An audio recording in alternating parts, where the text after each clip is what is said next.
Okay, I just wanted to show you what it's like to remove a lot of the components. Like I say, all the barge apparatus just pops off, right? This is why I build this way, because you have to access things on and off all the time when you're building a layout out. Like when you're fleshing it out over time, it's just the nature of the beast, right? It's all down there, see it? Down by action. So I'm not going to remove the barge slip, although there's only one bolt that holds it in place down the center spline. It's a solid maple 3/4 inch by 4-foot maple spline with a stove bolt underneath that sucks it down tight to the water. And then the landing where the bridge, where the approach locks in, right here, it's tongue and groove. Like I cut in a type of wedge system, so when you push it in, it pulls the whole system level and tight. And it just pops out, right? I mean, there'd be a bit of stickiness from the acrylic that you just pop, right? But that's the idea. But I don't need to remove that. But you can see what it looks like without the backdrop, right? So one warehouse flat transforms a layout.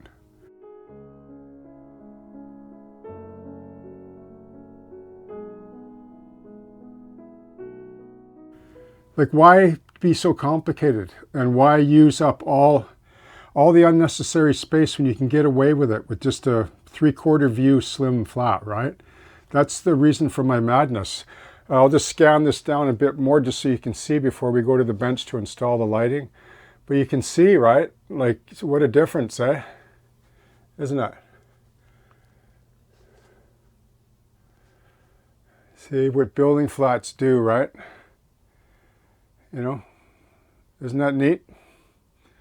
So that's the narrow shelf layout, right? That's all we need. We don't need the 90% of the building in this case, you know. Anyway, I just thought I'd show that to you because it's not too often that I remove the flats, and now it's time for lighting. And you can see just down the way there, see? Okay. And we'll go to the bench and we'll install the lighting.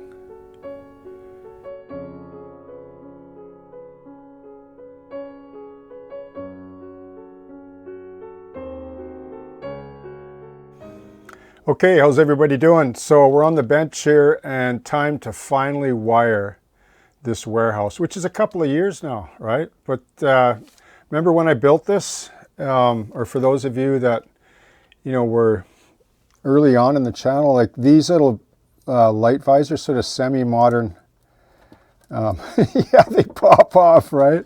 Oh no, they do. It's just they've settled on there for a while. There you go. So there's a hole drilled through that. That's like a bezel, a square bezel. And then I made these, oops, did I drop the lens out of there? Oh, there it is.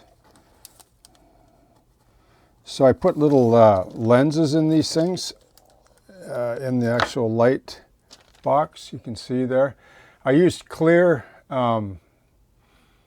evergreen. I think it was 5 thou or 10 thou, and I sprayed a large chunk of it with clear green from Tamiya. And they have clear colors. Just a tint. I just wanted a kind of a little polarizing kind of effect when I put the light behind it. And then they drop in and they're held in. This lens piece is actually held in. It's not glued in. It's held in by the extrusion on the bezel receptacle. So I just slide in the Nano light, I'll show you that, and then I just pop those over top. So I don't have to glue anything, it just, in case I have to change it out, right? It's just a good thing to have. You can see this mark right here, tape. That is where I want to run the access hole underneath, because under here, like it's all plywood, right, remember? It's plywood frame. There's zero warpage on this after, well, almost 3 years. There's no run out, there's no warping, no peeling, no nothing. This warehouse is as good as new. And this warehouse, I've done this before, like 30 years ago, I did this style, right? Built from wood and lined with plastic. Just always built models really heavy, right? Not all models, but models, you know, that were large in scale like this. But I mostly started to do it when I was in film. because you had to, because the heat, like you put heat on this, you need good quality plywood to absorb the heat from the studio lights. So, but I sort of incorporated it into the model railroad genre in the way I like to do it, and am I ever glad I did. So this is a solid structure and I love it, and it's as good as the first day I built it. So what I'm going to do is I'm going to turn it around. Okay, I'll try not to bump the camera, and I got to be very careful now. I got to move this big anvil out of the way. So you can see where the holes are, where the nano lights are going to go through. And I'm going to drill a couple more holes, one for above a door and one for the awning, the blue awning. So 4 of the lights are going to go into this hub, so I'm going to use Just Plug. Now, there's lighting, you can do whatever you want, right? You can do Arduino. If you're into Arduino, then do it. But I'm not doing it. Like, I don't want another learning curve. This, like, I've used this before. It's not the most practical way, probably. But if the hobby part that you love about model railroading is wiring and all that, you know, spreadsheets and doing all, you know, running things, like that's fine. But I just want to be able to on-off switch and dim. That's it. And I want it just idiot-proof. Simple, right? Plug and play, or plug and pray, as some say. But that's what I'm going to use. And I'm going to run this port sharing device off of here. And then I can have 3 separate dimmers for single lights. And then I can dim all 4 at once. So that's how I'm going to do this particular warehouse, okay?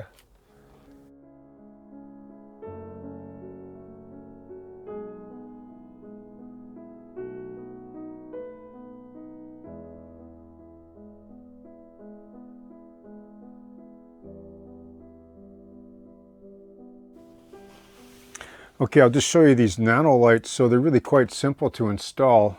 These are all taped and glued now. I'll show you this one in a second. And then I just have these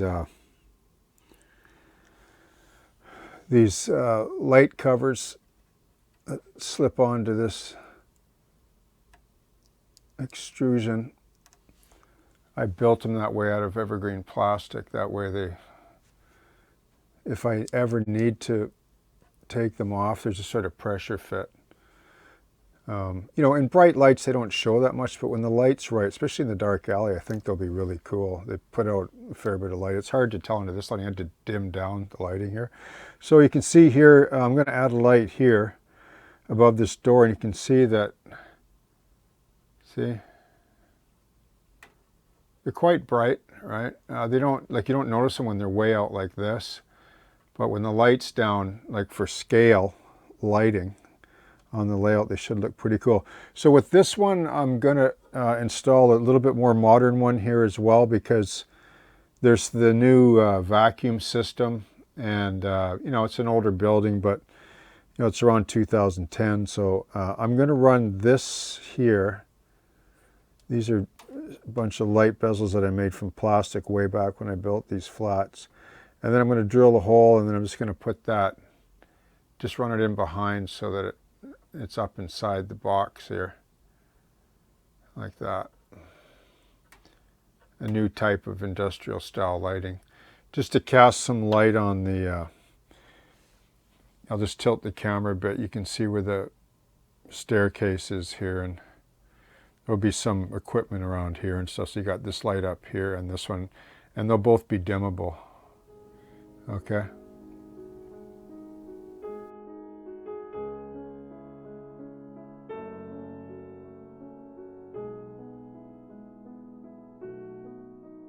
Okay, so I just wanted to point out underneath the layout here, so this is where the Just Plug light hubs are going, and these are both for the warehouse. Here's an expansion hub, which I'll put another one over here for the, well, I'll need another 2 probably, but for the, or no, actually I can use one with the other expansion hubs that you can run off of these as well. This space will be for the barge slip, all the lights in the barge slip, with 4-way hubs coming off each 4 light hub here. So that's 16, I can run 16 lights off of one of these and dim them all. So you can see how, here's the signal plate. Like, this is why I mount things on plates, right? So I had to move this to get at those. One screw. I didn't have to remove 1, 2, 3, 4 offsets, or 3 and then pivot it down. I could just drop the whole thing out of the way. That's just something I learned in the industry way back, like in construction and film. That's how we did everything. Put everything on cleats and boards like this so that you can move them. Like I'll have to move this anyway because I don't like it sticking down. So I'll probably put it up under the layout because there's 3/8 plywood here. But for now, I just wanted it like this because it's easy access and I can still wire into this for the additional signals, etc. So yeah, so this will be cool because I can reach this easily, really easy, and I can just set all the dimmers on here. So just quickly in closing, this is the older light hub with the white pots, dimming pots. This is the new one with the black. These are better quality, believe it or not. You got to be careful with these black ones. If you turn them, if you're too rough with them, like they'll spin right past, you know, the stop points, and you'll wreck it. Like you'll wreck the knob. So be really careful with those. Don't put there's a slot in them. Don't use a screwdriver. Just use your fingers gently.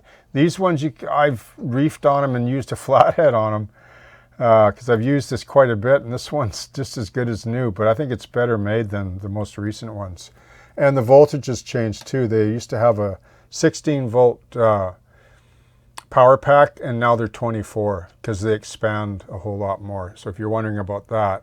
And the power packs are smaller now, half the size as the older ones, but it's, you know, the way it is, but they all work, so, okay?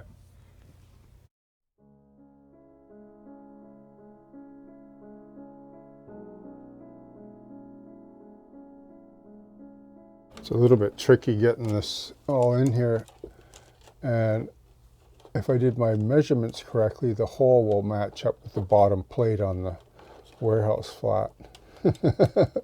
Famous last words, right? You know how it is. And model railroading is never-ending challenge. It's just you're always dealing with tolerances and minimum space, and you know, 1 inch here, 1/2 inch there. If I've got everything set up under here, all these will reach to their appropriate hubs without too much excess. And then this, I got to be careful. I lower this down.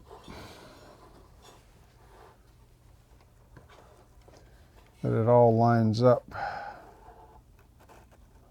Oh, that's so sweet when that happens. Okay, oh, that's nice. I feel really good. Look at that, the pallet that was already glued standing up didn't get knocked off. I did do a little bit of damage. Well, I just sort of bunged the staircase just a tiny bit last night when I was installing the lights, but it's plastic, right? I was able to re-weld it fine. Oh, that's great. You can see how I put the grass right up to the edge. I sort of built that so when it drops down, it sort of hides the bottom of the building so there's no gap there. But I'm pretty happy with that. Oops, sorry. So we'll get her all set up and then turn the lights on.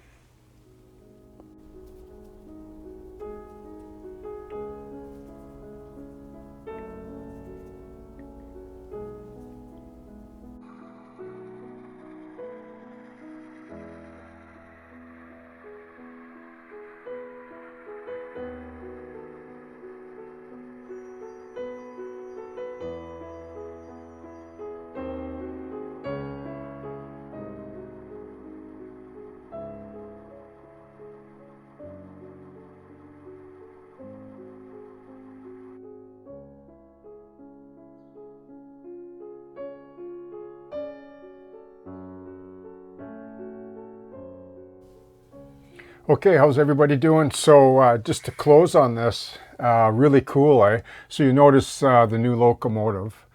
I'll probably talk about that at some point, but I used it because the color, it's yellow, it's BC Hydro, original locomotive to this actual prototypical railroad. I thought it would look good with the night ops. Now the one thing is with trying to video night ops on a model railroad, it's almost near impossible. I did my best. I cranked up the ISO without getting too grainy, and I also opened up the aperture quite a bit, but then you lose depth of field. So this is about the best I can do with the equipment I have. I hope it looks okay, but it looks way better live, really, trust me. Lighting, like if you're going to light up your layout or a scene or a like a local industry, think it through and do it, because it's a whole nother aspect to model railroading, and it's not that difficult to do because you can place lights everywhere and try them in different angles and different positions and so on, and it really looks far out. I mean, you can see, well, here, let me just put the headlights on there and the ditch lights. These kind of give you the effect of night. So yeah, so thanks a lot for watching. And I just want to encourage you that if you're feeling kind of blah, about your layout or a location or a scene, think about some lighting. You may not use it all the time, but it's kind of nice once in a while, after a long day or something. And it's a whole nother level of immersion, you know what I mean? Okay, so yeah, so consider lighting, happy modeling, and I hope that you have a great day. Cheers.